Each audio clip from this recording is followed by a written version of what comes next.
Shalom అందరికి శ్రమకాల ధ్యానికుడికి ఈరోజు దేవుడు మన కొరకు ఏర్పాటు చేసిన వాక్య భాగము యోహాను సువార్త 16:33 ఒకసారి చదువుకుందాం. నా యందు మీకు సమాధానము కలుగునట్లు ఈ మాటలు మీతో చెప్పుచున్నాను. లోకములో మీకు శ్రమ కలుగును, అయినను ధైర్యము తెచ్చుకొనుడి, నేను లోకమును జయించి ఉన్నానను.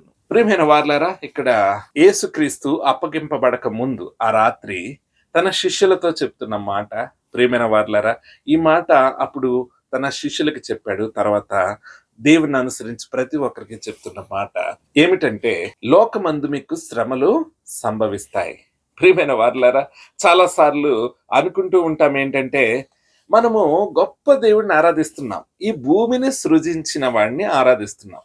మనమేమి ఎవరో మరి క్రియేట్ చేసిన దేవుణ్ణి ఆరాధించట్లేదు. మరి ఈ యొక్క యేసుక్రీస్తు యొక్క ఉనికిని చాలా సార్లు మనము అనుభవిస్తూ ఉన్నాం. ఏ విధంగా అంటే, మన శోధనలు సమస్యలు వచ్చినప్పుడు ఆయనకి ప్రార్థిస్తే ఆయన చేసే కార్యాలు, ఆయన మాట్లాడే విధానము మనకి చాలా స్పష్టంగా తెలియజేయబడుతుంది. ఏంటంటే, ఆయన సర్వాధికారి అయిన దేవుడు అని. ప్రియమైన వార్లారా, మరి ఇంకొక ప్రశ్న ఏంటంటే, మరి ఇంత గొప్ప దేవుడిని మనము అనుసరిస్తున్నప్పుడు మనము ఎందుకు శ్రమలు అనుభవించాలి, ఎందుకు బాధలు అనుభవించాలి? ప్రియమైన వార్లారా, మరి యేసుక్రీస్తే చెప్తూ ఉన్నాడు ఏంటంటే, మరి లోకములో మీకు శ్రమలు కలుగుతాయి, కానీ మీరు ధైర్యం తెచ్చుకోండి.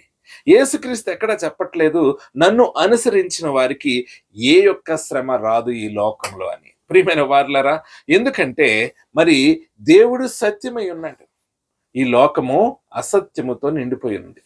ప్రియమైన వార్లారా, ఈ లోకము అక్రమముతో నిండిపోయింది, ఈ లోకము దౌర్జన్యముతో నిండిపోయింది, ఈ లోకాధిపతి సైతాను. ప్రియమైన వార్లారా, ఈ లోకంలో క్రైస్తవులకి శ్రమలు కలుగుతాయని యేసుక్రీస్తు చెప్తున్నాడు. ప్రియమైన వార్లారా, మరి యేసుక్రీస్తు ఇంకొక చోట ఒక చక్కగా ఒక మాట అంటాడు, మీకు శ్రమలు కలుగుతాయి, మిమ్మల్ని హింసిస్తారు, నన్ను అనుసరించినందుకు మిమ్మల్ని హింసిస్తారు. మీరు ఒకటి గుర్తుపెట్టుకోండి, వారు మొదట నన్నే హింసించారని. అవును ప్రియమైన వార్లారా, యేసుక్రీస్తు చేసిన పరిచర్య ఎటువంటిది? వాక్యములోని మర్మాలు తెలియజేశాడు, స్వస్థపరిచాడు. ప్రియమైన వార్లారా, మరి అనేక మంది పీడితుల్ని ఆయన విడుదల దయచేశాడు. అదేవిధంగా మరి అనేక మందిని ఆయన పోషించాడు. ఆయనను యేసుక్రీస్తు మీద నిందలు వేశారు. ప్రియమైన వార్లారా, మరి ఆయన్ని ప్రశ్నించి ఆయన్ని ఇరుకులో పెట్టే ప్రశ్నలు అడగాలని రకరకాల ప్రశ్నలు చేశారు. అంతేకాదు, మరి యేసుక్రీస్తుని దయ్యములు పట్టి ఇటువంటి అద్భుత కార్యాలు చేస్తున్నాడని నింద వేశారు. ప్రియమైన వార్లారా, అవును, యేసుక్రీస్తునే వారు మరి గుర్తించలేకపోయారు. అతని మంచి కార్యాలను బట్టి, నేను చేయుచున్న క్రియలను బట్టి అయినా నన్ను మీరు గుర్తించండి అని యేసుక్రీస్తు వారితో మాట్లాడినప్పుడు ఆయనను వారు యేసుక్రీస్తుని అంగీకరించడానికి ఇష్టపడలేదు. ప్రియమైన వార్లారా, అవును, యేసుక్రీస్తును అనుసరిస్తున్న మనల్ని కూడా మరి చాలా సార్లు చాలా మంది హేళన చేస్తూ ఉంటారు, చాలా మంది నిందిస్తూ ఉంటారు, రకరకాలుగా నిందిస్తూ ఉంటారు, అకారణంగా నిందిస్తూ ఉంటారు. చూడంగానే కొంతమంది క్రైస్తవుల్ని వారు చాలా ఉక్రోషంగా ఉంటూ ఉంటారు. ప్రియమైన వార్లారా, మరి క్రైస్తవులుగా మనం ఏం చేయాలి? దేవుడు అంటున్నాడు, ధైర్యము తెచ్చుకోండి, ధైర్యము తెచ్చుకోండి. ఒక్క విషయం నేను చెప్తున్నాను, మీరు జాగ్రత్తగా ఆలోచించండి. మీ తండ్రి మీకు ఒక పని చెయ్యమని మీకు ఆజ్ఞాపిస్తే మీ తండ్రి యొక్క పనిని మీరు చేయకుండా మానేస్తారా? ఆ పనిలో ఎంత కష్టమున్నా మనం చేస్తాం కదా. ఆ పని మంచిదైనప్పుడు, 10 మందికి ఉపయోగపడేదైనప్పుడు, మీ తండ్రి మీకు మాదిరికరంగా జీవించే ఒక గొప్ప ఉన్నతమైన వాడైనప్పుడు మీరు ఆ తండ్రి యొక్క మాటలు మీరు జవదాటరు కదా. అదేవిధంగా పరలోకపు తండ్రి ఈ లోకంలో వెలుగుగా నిన్ను ఏర్పాటు చేసుకొని తన స్వరక్తమిచ్చి నిన్ను సంపాదించుకొని ఆయన చెబుతున్న మాట ఏంటంటే, నన్ను అనుసరించండి, నన్ను అనుసరించుట ద్వారా మీకు శ్రమలు వస్తాయి, శోధనలు వస్తాయి, ఇబ్బందులు వస్తాయి, హింసలు వస్తాయి, కష్టాలు వస్తాయి, కానీ మీరు ధైర్యము తెచ్చుకోండి. ప్రియమైన వార్లారా, ఎటువంటి ధైర్యము తెచ్చుకోవాలి? ఎటువంటి ధైర్యము తెచ్చుకోవాలి? ప్రియమైన వార్లారా, ఒక్కసారి స్టెఫను గురించి ఆలోచిస్తే, స్టెఫను చేసిన నేరం ఏంటి? తన యొక్క తోటి ఇశ్రాయేలీలతో మరి ఆయన చెప్పిన మాటలు, దేవుడు మనకు చేసిన మేలు, దేవుడు చేసిన కార్యాలు చెబుతూ యేసుక్రీస్తు గురించిన సాక్ష్యం ఇవ్వగానే, ప్రియమైన వార్లారా, వెంటనే వారు పళ్ళు కొరుకుతూ అతని మీద రాళ్లతో దాడి చేసి చంపేసిన పరిస్థితి. ఆయన చనిపోతున్నప్పుడు మరి ఆయన పలికిన మాట ఏంటి? వీరి నేరాన్ని నువ్వు పరిగణలోకి తీసుకోవద్దని పలికాడు. కారణం ఏంటో తెలుసా? అవును, నేను చేయాల్సిన కార్యము మంచి కార్యము, నా దేవుని కార్యము. దాన్ని బట్టి ఎవరు ఎంతమంది హింసించినా, ఎవరు ఎంత కోపం చూపించినా, ఎవరు ఎంత ద్వేషించినా, నువ్వు చేస్తున్న కార్యము చీకటిలో ఉన్న వ్యక్తులను నువ్వు వెలుగు వైపు నడిపించే ఒక ఉన్నతమైన కార్యమును చేయబోతున్నందుకు లోకము నిన్ను ద్వేషించిన, సాతాను వారిని ప్రేరేపించిన, నువ్వు బాధపడాల్సిన పని లేదు. ఎందుకంటే నువ్వు చేస్తున్న కార్యము ఎవరి పక్షాన చేస్తున్నావో తెలుసా?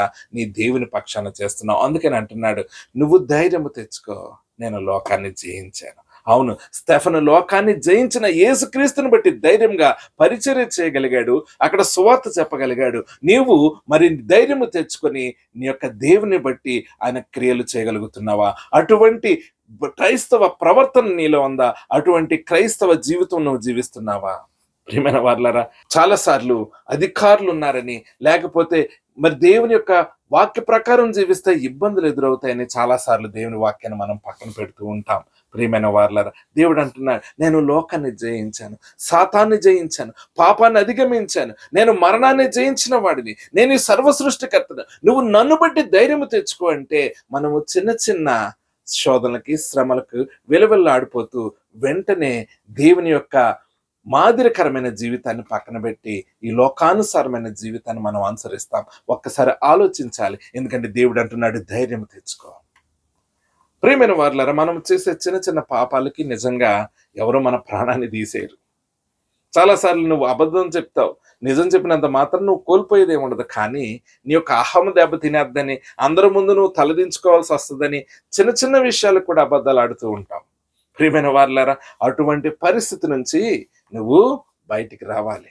ప్రియమైన వారలారా, అవును, దేవుడు అంటున్నాడు, నన్ను అనుసరించువారు నా స్వరం వింటారు. ప్రియమైన వారలారా, నాకు ఎవరైతే అంటకట్టబడి ఉంటారో వారు ఫలిస్తారని చెప్తున్నాడు. ప్రియమైన వారలారా, అవును, నువ్వు ఫలించాలంటే ఆయన నుండే నువ్వు అంటకట్టబడాలి. ఆయన నుండే నువ్వు ఆ యొక్క జీవాన్ని తీసుకుంటూ ఉండాలి. ప్రియమైన వారలారా, క్రైస్తవులు యేసుక్రీస్తుతో ఏ విధంగా అంటకట్టబడి ఉంటారు అనగా ప్రార్థన ద్వారా, విశ్వాసము ద్వారా, అదేవిధంగా బైబిల్ చదువుట ద్వారా, సహవాసము ద్వారా, దేవునికి విధేయత చూపించుట ద్వారా. నీవు నీ యొక్క తోటి సంఘ సభ్యులతో సహవాసం కలిగి ఉన్నావా? లేకపోతే ప్రతి ఒక్కరి మీద ఏదో ఒకటి పెట్టుకొని నువ్వు వారికి దూరంగా ఉంటున్నావా? లేకపోతే నేనే గొప్పవాణ్ణి అనే ఆలోచనలతో మిగతా వారిని తక్కువగా చూసే పరిస్థితిలో ఉందా? ప్రియమైన వారలారా, ఒకవేళ నువ్వు ఎక్కువగా భక్తిలో ఉంటే అది మంచిదే, అది మేలుకరమైందే. వారికి మాదిరికరంగా ఉండడానికి వారితో సహవాసం చేయి, అంతేగాని వారిని దూరం పెట్టుకో. ప్రియమైన వారలారా, అయితే ఒక్కటి, తను తాను హెచ్చించుకుని వాడు తగ్గించబడతాడు. గనక దేవుడు అంటున్నాడు, విశ్వాసులు చేయాల్సిన విధానం ఏంటంటే ఒకరిని ఒకరు యోగ్యులుగా ఎంచుకోమంటున్నాడు. ఒకవేళ నువ్వు మంచి ప్రార్థనా పరుడివే, మంచి ప్రార్థనా పరురాలువే, నువ్వు చాలా భక్తి చేస్తున్నావు, నువ్వు చాలా నీతిగా ఉంటున్నావు, కానీ ఎదుటి వారిలో ఎటువంటి విశ్వాసం ఉందో, ఎటువంటి ప్రార్థన జీవితం ఉందో, ఎటువంటి నీతి ఉందో నీకు తెలియదు కదా. ఆయనను నీవు వారిని యోగ్యులుగా ఎంచాలి. ఏ విధమైన యోగ్యులు? నీకంటే యోగ్యులుగా వారిని ఎంచాలి. ప్రియమైన వారలారా, ఈరోజు దేవుడు చెప్తున్న మాట, ఎన్ని శ్రమలు వచ్చినా, శోధనలు వచ్చినా నువ్వు భయపడకు. ఎందుకంటే ఆయన లోకాన్ని జయించాడు. ఆయన చెప్పిన మాటలను అనుసరిస్తే దేవుడు అంటున్నాడు, ఎవరైతే నా స్వరం వింటారో, ఎవరైతే నన్ను లోకం ముందు ఒప్పుకుంటారో, నేను నా తండ్రి ముందు వారిని ఒప్పుకుంటాను అంటున్నాడు. నువ్వు క్రైస్తవుడిగా పిలువబడుతున్నప్పుడు రేపొద్దున యేసుక్రీస్తు తన తండ్రి ముందు నీ గురించి సాక్ష్యం చెప్పాలి కదా. మరి అటువంటి సాక్ష్యం పొందాలంటే భయపడకు. శ్రమలు వస్తాయి, కానీ విజయం నీదే. ఈవెందో చనిపోయినను, హింసింపబడినను, హతసాక్షిగా మారినను, ఖచ్చితంగా ఆ దేవుడు నిన్ను ఉన్నతంగానే నిత్యరాజ్యంలో చూస్తాడు. కనుక ధైర్యం తెచ్చుకో, దేవుడిని అనుసరించు. మన దేవుడు లోకాన్ని జయించిన వాడు. దేవుడు ఈ వాక్యం మీ అందరి హృదయాలు 100గా ఫలింపజేయను గాక. Amen. God bless you all.